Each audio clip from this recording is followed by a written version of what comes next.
This channel does not promote any violent, harmful, or illegal activities. All content provided by this channel is meant for an educational purpose only. Top quality और consistent performance के लिए सिर्फ silver pump नाम याद रखना। উড়িষ্যায় যারা ধরা পড়েছে তাদের কাছে ৩০০-র বেশি ভুয়ো আধার কার্ড পাওয়া গেছে এবং তারা স্বীকার করেছে এগুলো তারা পশ্চিমবঙ্গ থেকে পেয়েছে।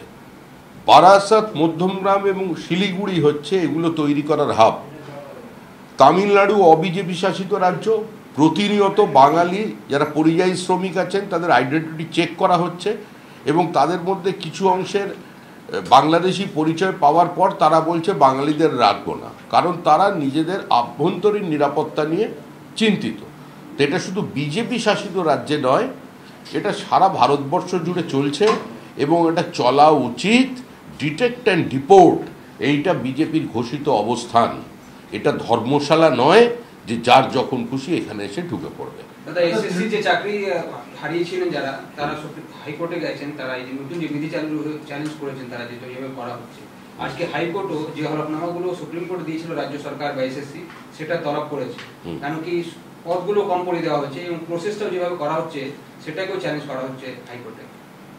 এর উদ্দেশ্য একটাই রাজ্য সরকারের, যে কোনো মূল্যে এই প্রাতিষ্ঠানিক দুর্নীতি, এই লুট, যারা চাকরি কিনেছে এবং যারা চাকরি বিক্রি করেছে, এই দুজনকে সেফগার্ড করা। আর সেটা করতে গিয়ে অসংখ্য পরীক্ষার্থীর, অসংখ্য শিক্ষকের আজকে জীবনকে তারা একটা বিভীষিকা বানিয়ে দিয়েছে। জীবন যৌবন লুট করেছে এই সরকার। এই সরকারের একমাত্র উদ্দেশ্য হচ্ছে প্রাতিষ্ঠানিক লুটটাকে চালিয়ে যাওয়া এবং মানুষের দেওয়া করের টাকা খরচা করে সেটা আদালতের দরজায় নিয়ে যাওয়া এবং ধারাবাহিকতা বজায় রেখে বারবার আদালতে তিরস্কৃত হওয়া।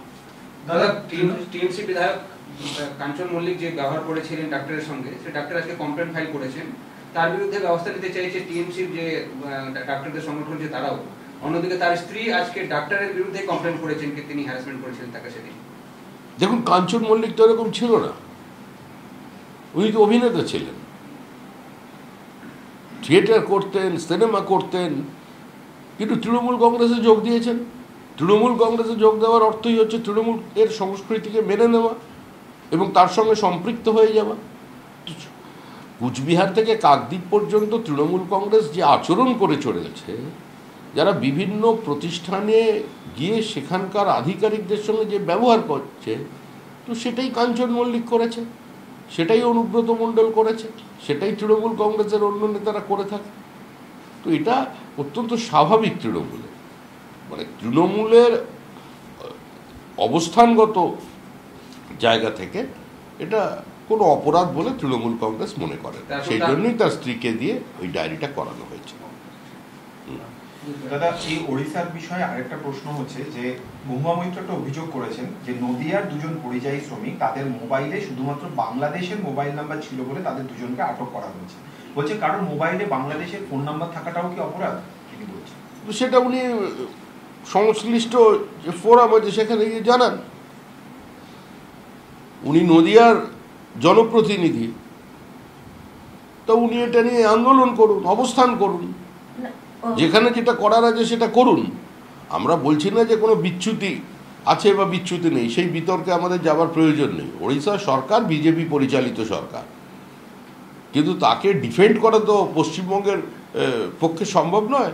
আর স্বাভাবিকভাবেই একটা সরকার কোনো কাজ করতে গেলে দু একটা ত্রুটি বিচ্যুতি হতে পারে, কিন্তু পশ্চিমবঙ্গে রোহিঙ্গাদের, বাংলাদেশি মুসলিম অনুপ্রবেশকারীদের নিয়ে আসা, ভোটার লিস্টে নাম ঢোকানো, এ নিয়ে তো প্রকাশ্যে তৃণমূল কংগ্রেসের নেতা বিবৃতি দিয়েছেন একজন বাংলাদেশির নামও যেন ভোটার লিস্টে না থাকে।